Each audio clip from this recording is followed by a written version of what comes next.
All right, so let me get started. And so you should see my iPad. Okay, so what I'm going to try to do is take you through things that don't require you to buy anything today. So we're really going to be looking at how to use common capabilities that most people are using, the really basic stuff. So I'm going to focus on just the operating system, emails, and the note application, because a lot of the stuff that I can show you is in that area, can help you with that. And what you're going to find is it's going to be helpful when you move on to other apps as well. So the first place we're going to go is to the settings, which is that gray icon that looks like gears.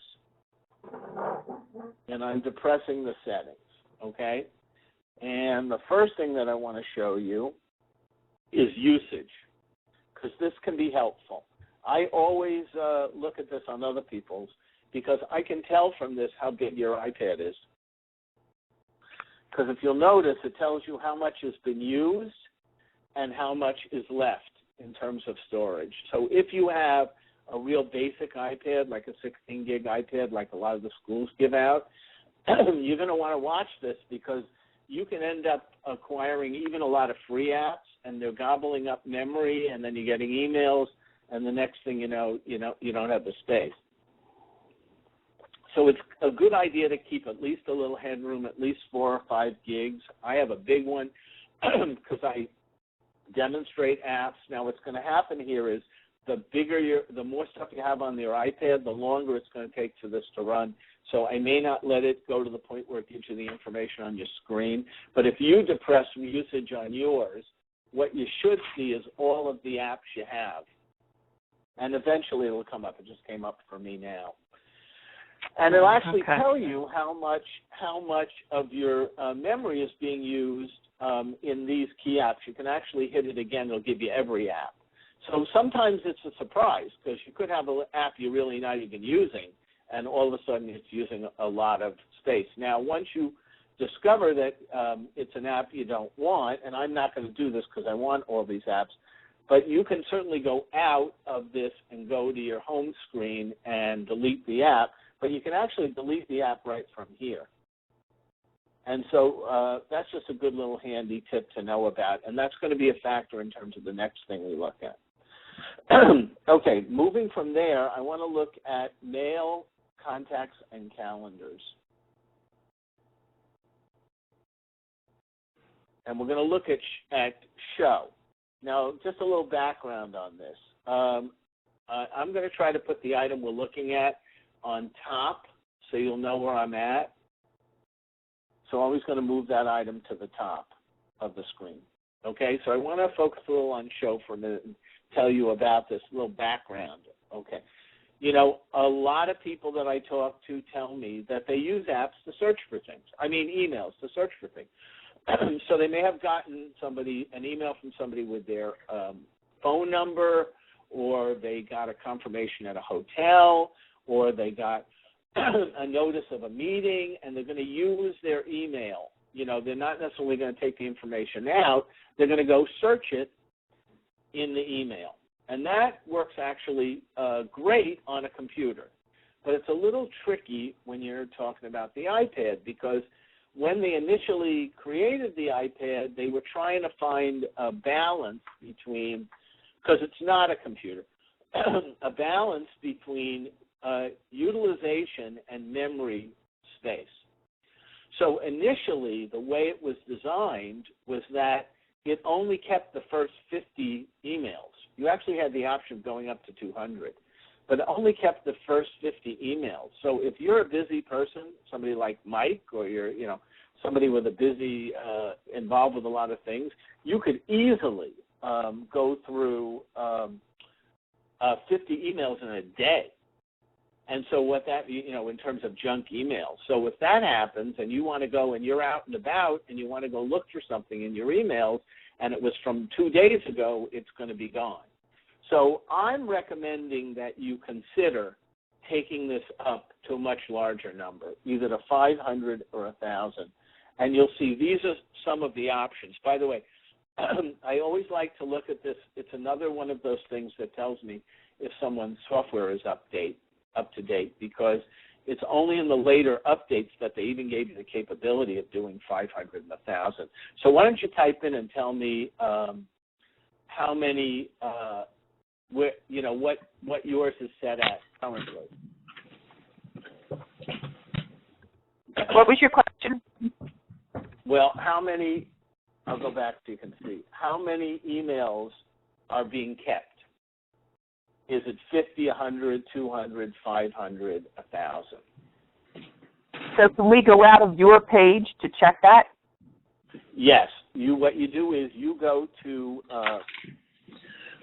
Mail, and I'll just take you through it again. You go to Mail, Contacts, and Calendars, and you go to Show, and it'll give you different options, and it'll show you which one you've selected because there's a check mark. Okay.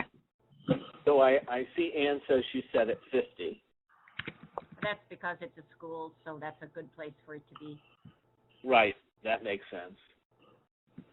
So I'm recommending that you do like me and Mike has done, and that's set it at 1,000. I think it's memory well spent in terms of, especially if you're going to use this as your out and about device. Any questions so far? No, so far. No. All right. Staying along in that same area, let's look at signature. Now, this, again, is a little bit of a, got a little history, not a tremendous amount of history, but as you know, before the iPad, there was the iPhones on the same operating system. And one of the things that was kind of unique about the iPhone when it first came out was if you sent iPhone, it said, sent from my iPhone. I saw somebody log in. I assume it's Lori, hopefully. Sent from my iPhone, okay? And if you send one from your iPad, it says sent from my iPad. And now most of the Android phones have copied that, and so they'll say sent from my I think the original thinking on that was this is finger typing, so if people know you're sending it from the iPad or the iPhone, you might be a little bit more forgiving about typos. Plus, it was great advertising for Apple because people would go, wow, they have an iPad. I didn't know that. Wow, oh, I want one too. So I'm sure that was part of the, motivation. What a lot of people don't realize is that you can actually change that. And I recommend that you actually change it to a signed signature in a similar way to that you can do in Outlook. Now, you don't have to give as much detail as I give, but certainly, you probably want to have at least your name, and your title if you're in a position where you have a title.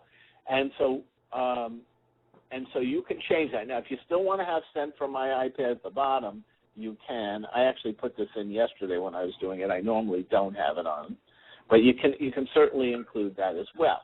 Now, if you do this, then what's going to happen is if you go to your emails and you try to create an email, it'll automatically put that on the bottom of the email. So that saves a lot of time in typing because you don't have to type your name, etc. Now, you also can, even if it's been sent in, even if you create one, if, let's say, just for this particular email you didn't want it included, but you didn't want to change your setting, you can definitely delete it, as you see I'm doing, okay? Right. And if I change this, though, in the settings, then it's going to change it, obviously, on the emails as well. So if I go back to the settings and say I go and I take out sent from my iPad, it's no longer going to show sent from my iPad. There's no enter. If you go out, it automatically defaults to that being the corrected setting. So if I go to do an email, if you notice, it doesn't say sent from my iPad. So what did yours say before? Somebody yesterday wrote name, rank, and serial number. I thought that was kind of funny. But yeah, sent from my iPad for me. Okay. That's the same for me, too. So I would suggest changing it, at a minimum, to changing it to your name and sent from my iPad, because that will save you some time. And Jeff, it's, not that I want to change it on a school's computer, but when I go in to send from my iPad, I don't seem to have an option to change it. Am I missing something that you told me? you should. Let me try to take you through it again. I mean, unless for some reason yours has been specially locked down, you should be able to do it. So what you do is you depress signature. Yes. And you're simply going to tap with your finger, and you should get an icon. You see my icon flashing? Yeah, I think I've figured it out now. Obviously, I'm not even logged on to this account, so if I'm logged on to it as an account, it'll probably give me Right. those options. That's probably, you probably don't even have an email account logged into it, so therefore it doesn't know what to do. That's right. Now, interestingly enough, just one additional element. If you can have multiple accounts, so if you hit all accounts, you can create a signature for all of your accounts. But you actually create a separate signature for each account. So theoretically, if you were a teacher or a building administrator, and maybe there's a certain email that you use on your iPad with your students where maybe you don't want to have a number in it, and there's another one that you use with your colleagues, you could have a different signed signature for each one of the emails. And you have an option when you do mail of indicating which email you want to use. So even if you get an email sent to you from your Gmail account, you could reply to it with your Yahoo account or with your district account. So one of the things that I'm doing with some administrators who are getting buried in emails is recommending that they have private email accounts, similar to the way you have like private phone lines that you only give out to a few people. And and this way they don't, end up missing important emails. And in some cases, the main email is actually going to a secretary who's screening them, and in some cases handling stuff, in other cases deleting junk, that's coming, say, through the website. But one of the challenges, if you get emails that way and you don't reply based on the public one, then people will know your private one. So the ability to switch back and forth, even in the email, is very helpful. Okay? Any questions so far? No. Okay. So now we're just going to look at a couple of just basic things with the email itself. All right? And again, if you have no email set up, this won't work. Okay? All right? So what you're going to do is at the top, you'll notice there's a little bit of a search bar, and you can actually search. The interruptions. Hello? Oh, is that you, Michael? Hi, Ann. How you doing? Good. I think he's got a separate call. Let me, Okay. if it continues for a long time, I'll just, I'll mute it, okay? But I like being able to ask, if we're small enough, if I don't have to mute the thing, I won't, okay? So you have a little bit of a search at the top, and you can actually search based on from, to, subject, all. So an example is if I have even someone's first name, I can actually look at all of the emails for that person. Here's one of my colleagues, so I can search all of the emails. Okay? Yeah, that'll now I can do it from to. I'm going to have to mute. Let me mute for a couple of minutes at least until he's finished. All right?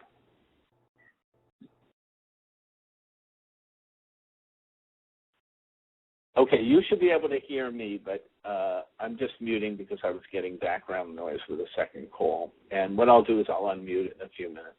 But in the meantime, I'm just going to go through this stuff. So I can do a search based on a person's last name as long as it was from them. I can also do a to search. So I can look at all of the emails that I sent. I also have the option of subject and even all, which will search the content of the emails and give me all of the emails that had iPad in them. So this can be really a very convenient feature, but only useful if you have it set so that you are showing a lot of emails on your iPad. Okay. I'm going to try unmuting again. Hopefully the noise will be back to.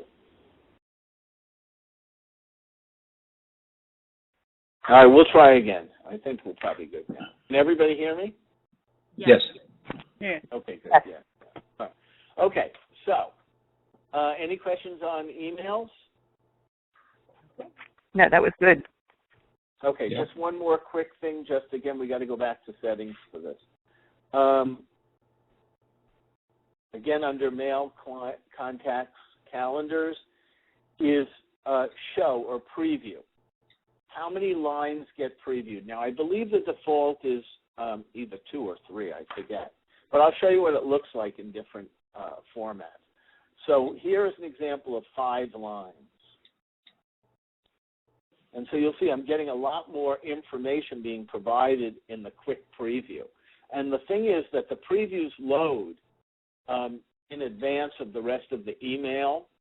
So sometimes if you're out and about and you're an administrator, you don't have the time to load the whole email, having a little bit more information to be helpful. Obviously, you don't see as many on the screen at the same time, so it's a little bit of a trade-off. I'm just going to show you the 2 different kind of polar extremes here. That was 5 lines. This is 1 line.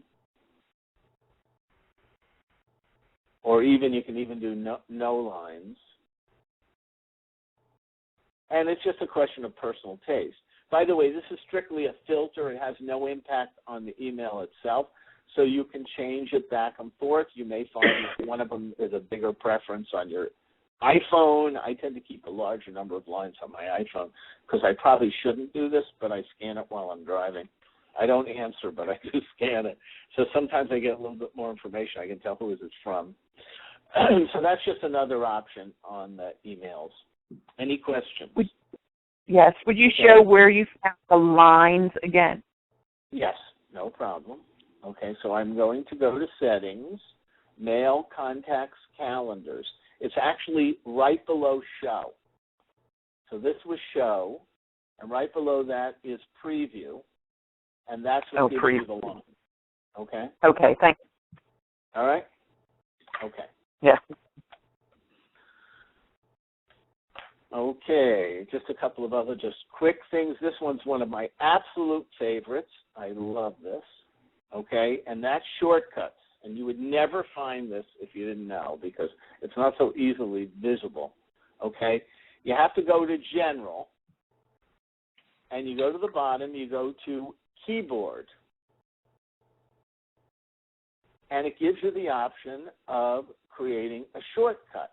So we're going to create a shortcut right now, okay? So let's say that shortcut is school leadership.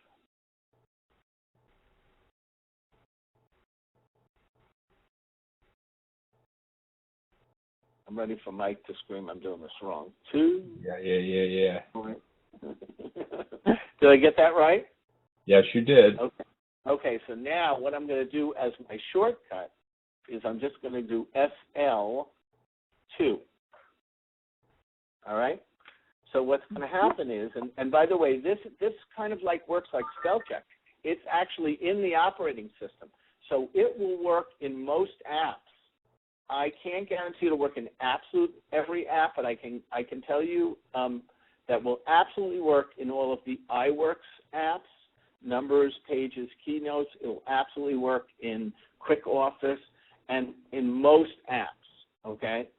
And so this can be really handy. So let me give you an example of how this would work. And by the way, it's not text sensitive, so it doesn't matter whether it's uppercase or lowercase. So let's say I want to, sing the praises of School Leadership 2.0. So I type in SL2, and as soon as I do that, notice that it gives me this as an option. And all I have to do is hit the space bar. If I don't want it, I just tap on the X.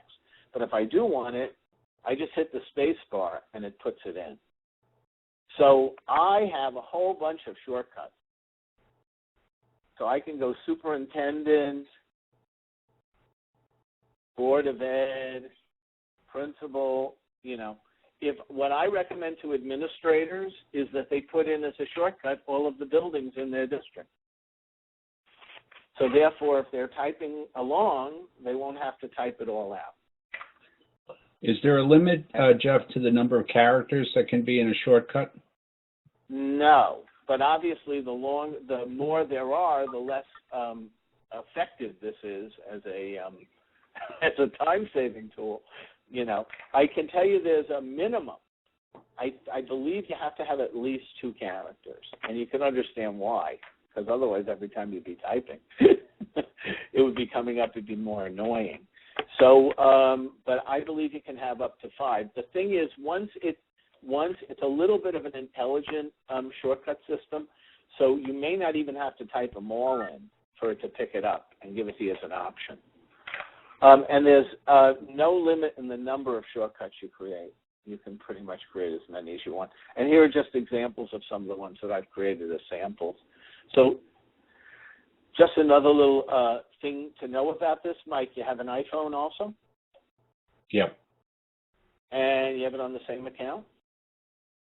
Yep. Yes or no? Yes. Well, if you create a shortcut on your iPad, it's going to show up automatically on your iPhone. Wonderful. So, and actually, it's on the iPhone that these really come in handy when you're finger typing, okay? But it is a big time saver. All right? Jeff, help me out here. Fortunately, one of the students has put in a very inappropriate shortcut that I just found. Oh, you want to know how to get rid of it? So how do I get rid of it? Oh, that's very easy. There we go. I click on it. Okay. All you do is you'll notice, because some of these are samples, so I just click on the shortcut, I believe. Actually, you know what? I'm going to guess that you can just slide across and delete it, okay? Delete it? So what you're going to do is take your finger and slide from left to right, and you should see a delete button. You're right. Thank you very much. Okay, takes care of Okay, that one. and there. Yeah, see, that's the kind of sneaky little thing a smart kid would do, just to torch you. I love it. Yeah. I told you they know much more than I do. Well, but now you got it up on them. That's true. There you go. So any questions? By the way, I don't want to do it today because it's kind of off the topic. It's an educational one that I do. I'll just tell you where it is. Called Access, Guided Access. So what you can actually do, and I don't want to do it because it's tricky, you can actually lock an app down so a kid cannot get out of the app. So let's say that you've got a student and every time you're looking, they're somewhere else. You know, the class is supposed to be doing this work and the kid's surfing the web or they're playing a game, okay? You can actually lock them into the app. Now, unfortunately, you can't do it with groups. You can only do it individually. So it's kind of like the teacher saying, here, and grabbing the kid's iPad and saying, give me that, okay? And what you can do is actually temporarily lock it. You lock it. Make sure you remember the password, though. One teacher gave me an idea. She always uses today's date as her as the guided access password, because you can have 4 digits. So she'll do 0703. And then what she actually can do is you can actually lock out a portion of the screen. So the kid can't get out. They can't do what they're not supposed to do. But again, you know, I know one teacher that uses it in a special needs class because the students tend to hit the home button. So they, you know, they're doing some assisted stuff and they end up hitting the home button inadvertently. So she locks it down for that reason. But more of the people that are using it are middle school teachers who are using it because the kids go rogue on them. So they just grab the iPad, lock them in, and then they take the iPad back at the end and open it back up. So if we do a more focused on instructional one, I'll go over that with you. But that's just kind of another feature that's new, by the way. Okay. Any questions so far? No. Okay. So this is really an important one, and probably if you're a little more experienced, you probably know it already, but it's what happens if an app goes kaflooey on you? And I will tell you, we've been very lucky that I haven't had something go kaflooey already. You know, the iPad's a great device, but every once in a while, it just like most technology, it just burps. And so you need to know what to do when that happens. I mean, I've had situations where I'm not getting any emails, when all of a sudden I can't print, you know. And most people assume the best thing to do is just to shut it off and turn it back on, and that sometimes works, but not always, because sometimes these apps are kept in a kind of a suspend mode, kind of similar to what happens when you take your laptop and you close the cover. You're really not shutting down the app. You're just kind of putting it into like a separate memory and kind of a suspended running mode. And what can happen is when you turn the iPad back on, the same problem arises again. So I want to show you how to shut off an app, because it's a way to kill about 3 birds with 1 stone, because I want to show you some stuff you can do along with it as well. Okay, so there's 2 ways to do it. One of the ways is to double-click. I don't know what that is.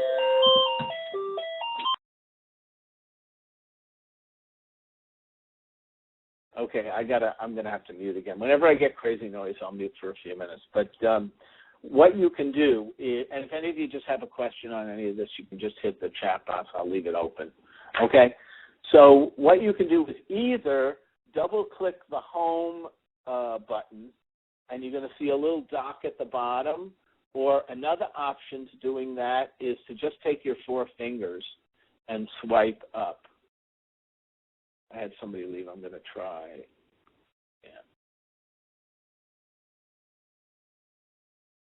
Yeah, maybe hopefully whatever that was went away. Can everybody hear me? Yeah. Yes. Yeah, we're unmuted again. Yeah. So anyway, you can either hit the double home button, or you can take your 4 fingers and swipe them up from the bottom of the screen. And either way, you're going to get what I call the dock, okay? And now the dock is actually all of the apps that are open. So if you've never learned this before, you probably have an awful lot of apps that are open, pretty much every app since you've ever gotten your iPad. And I've read different things about this. Some say it gobbles up memory. I attended a tech conference, and the guy said, maybe not all of them, only the first few. But I will tell you, having a lot of these open, even the first few, is one of those factors that's going to drain your battery, especially on the iPhone. So it's a good idea from time to time to clean things up and shut these down. So the way you do it is once you go into the dock, and I'll just do that again, okay, you hit the double home, and you press any one of the icons, and you're going to notice they're going to wiggle. And you'll get a little bar that allows you to close them out. So I would recommend that you shut off all of your apps if you haven't done it before. Let's shut them off now, and we'll make sure we clean things up. So when you've done that, just type in the chat box that you're done, so I know you've done it. And if it takes a long time, just tell us it takes a long time.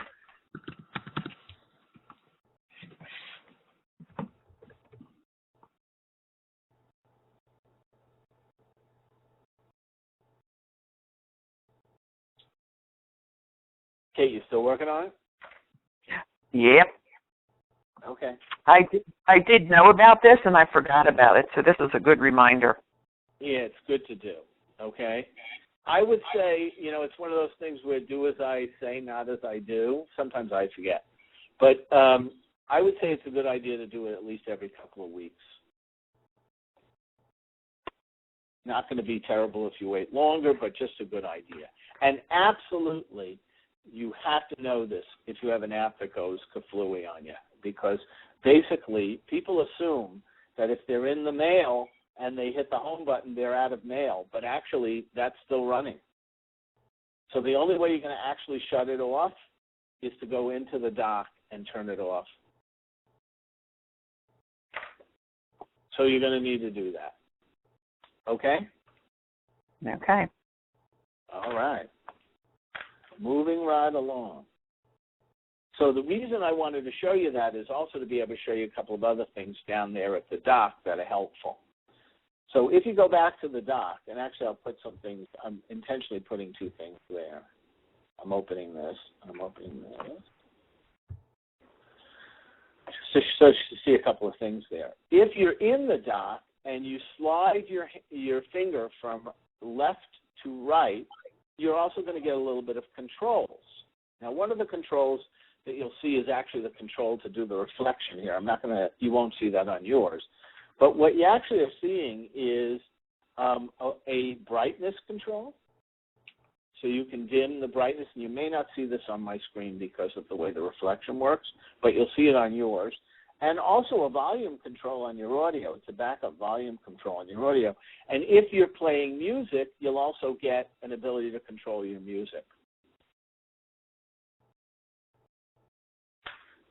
So, and that can be helpful. If you're out in the dock for a whole day, if you lower, one of the things that's definitely going to save your battery life is lowering the brightness. Or if you want to read in bed at night, and so you want the iPad's supposed to respond to the level of ambient light, but sometimes it doesn't do it right. This is a good way to just manually adjust.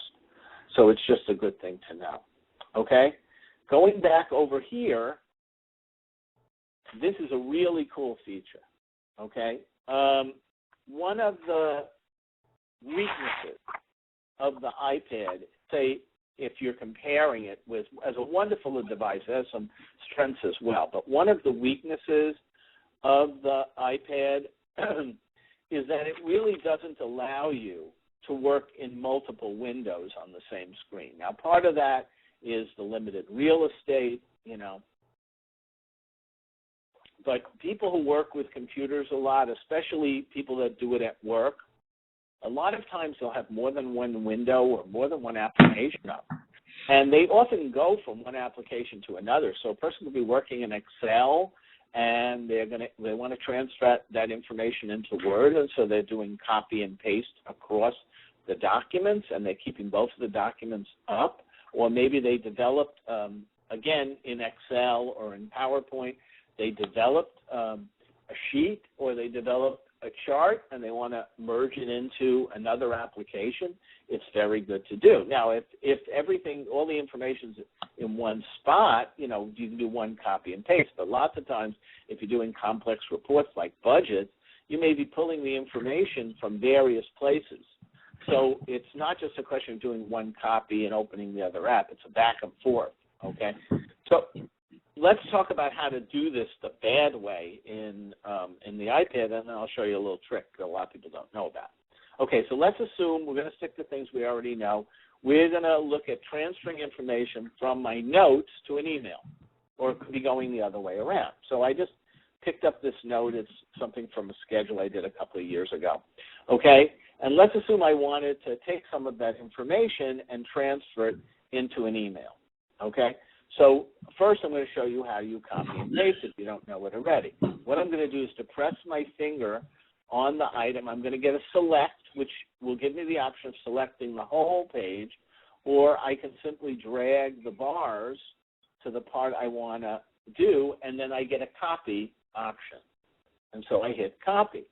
Now, this is, again, not the elegant way I'm going to show you how to do this, but then let's assume I wanted this in an email. I could now go to that email, and here I hit paste, and then I can paste the item in. And then if I wanted to take information again, I could close the app. I could go to the other one. Whoops, I actually opened the wrong one. Didn't want to do that. Did that yesterday, too. Okay, so let's say I wanted to copy this information as well, and then I go and copy this. And then I go back to the email again. So what I'm actually having to do is what? Close one up, open one, close one. It gets kind of, old quick. And as we are in some of the additional sessions that we're going to do, we're really going to look at how to leverage some of the more sophisticated apps.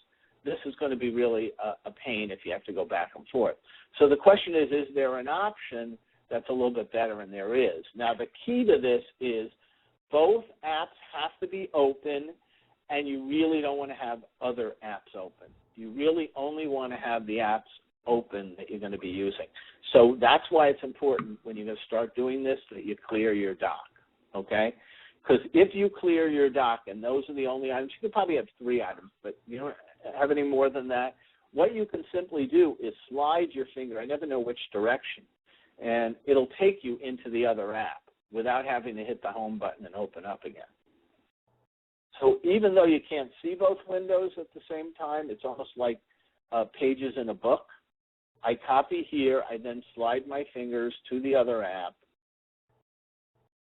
and then I can come down here and paste. Any questions? You want to give it a quick shot? See how it works? Yeah, I think I'd like to try it. Okay, so try it. It's not hard.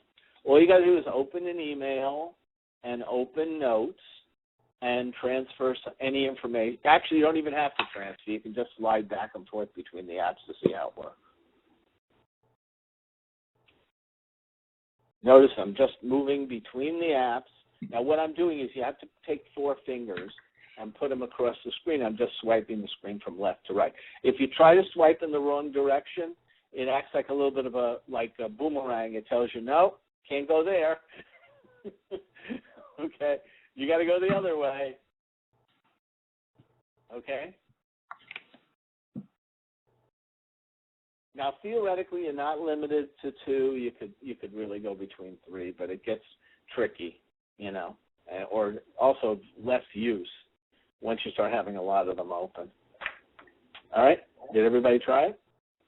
Mm-hmm. Okay. Okay. Very, very handy. As we do additional stuff, you'll find this really handy going forward. Okay. All right. Moving right along. This one's a little bit, you could call it low-tech, but very, very, very useful.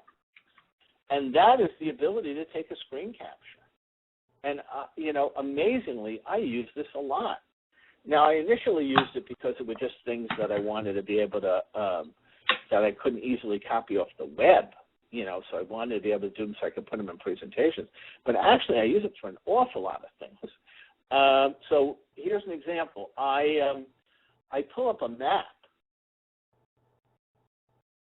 I don't even know what's going to come up when I pull up my map. But let's say I pull up a map, and I'm looking for that, you know, I'm looking for those map directions between this location, you know, these 2 locations. So I'm just pulling up what the map looks like. And then I'm worried, you know, once I get on the road, I don't know where the internet access is going to be like. Wouldn't it be nice to just be able to keep a copy of this map at least as a backup, you know? So the easiest and simplest way to do this is to take a screen capture. So the way you take a screen capture is you hit the home button and the shut-off button at the same time. And when you do that, it should appear like the shutter of a camera. And you'll actually hear what sounds like a flash. Okay? And so what happens now is when you do that, if you go to your camera roll, you're going to find that item in your camera roll.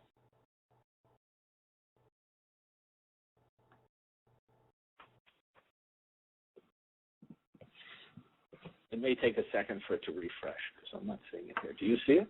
Sometimes it's weird on this one. But try it.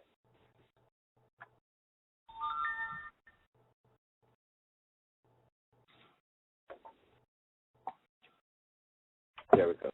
See after we do it. It's just slow going on. For some reason on these camera loads, it doesn't, when I transfer it, it doesn't. Okay, did everybody try that? Yes. Yep. Okay, now, that's kind of handy and neat. But here's the part a lot of people don't know. You can actually file those or sort those separately. So what you need to do is, I'm just going to take the first 2 items that I have. And again, this just might be an example. Maybe I really like this ad, which again, you're probably not even seeing based on the fact. Yeah, are you seeing this? Because I'm not seeing it on my monitor one, which is weird. Right. But it's just like an ad. You probably saw it as it flashed, but for some reason, this is something with how it deals with photos. But anyway, what you can do is if you hit the edit button on top, you can select those items. And that I know you can see, okay? And you'll also notice up near the top, it says Add To. And you can actually create a separate album. So I, for example, could have an album of these kinds of items. And then if I go to my albums, that album will actually appear. So I could use this, for example, if I wanted to, well, there's a lot of uses. Besides taking a screen capture, I could actually use this if I wanted to take, say, artifacts of kids' work with my iPad or iPhone and keep that in a separate place. But it also is a good way to keep your screen captures organized. Any questions? I hear some clicking, so somebody must be trying it. Okay. And what I want you to try is creating a folder.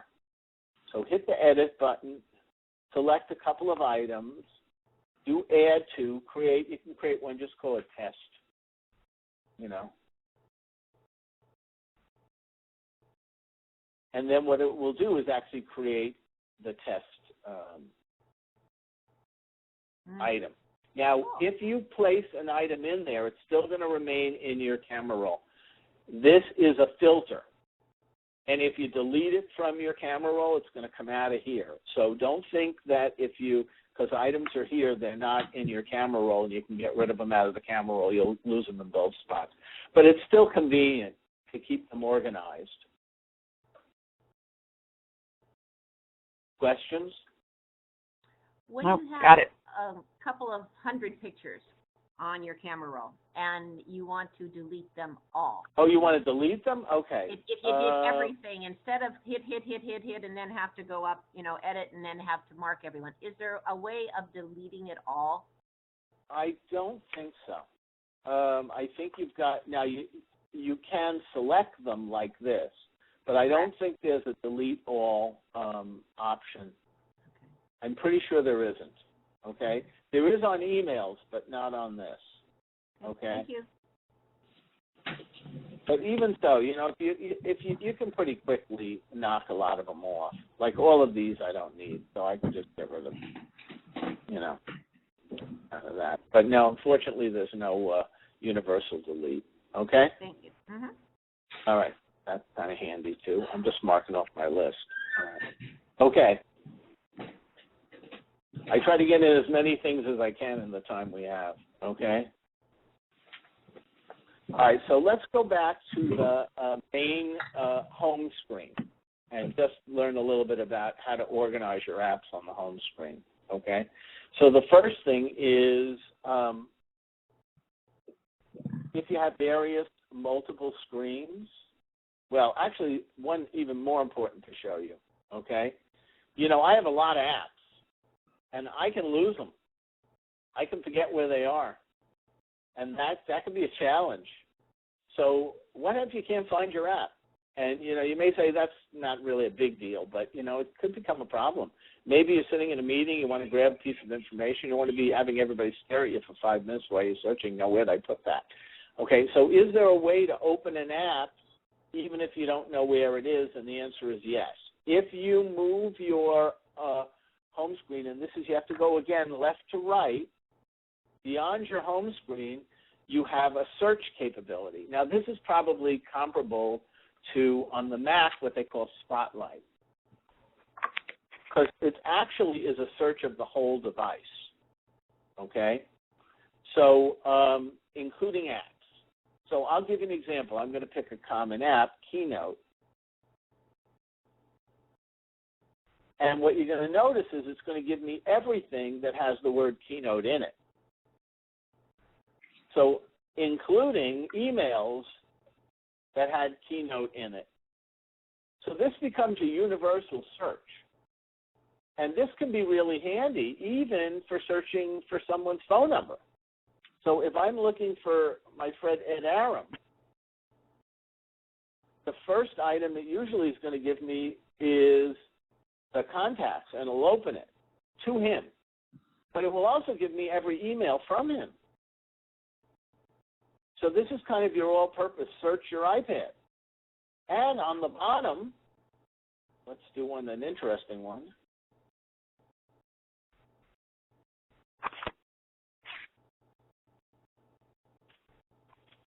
Okay. So now you'll notice it's coming up with, it may have been somebody's name, any of the emails, and also a web search.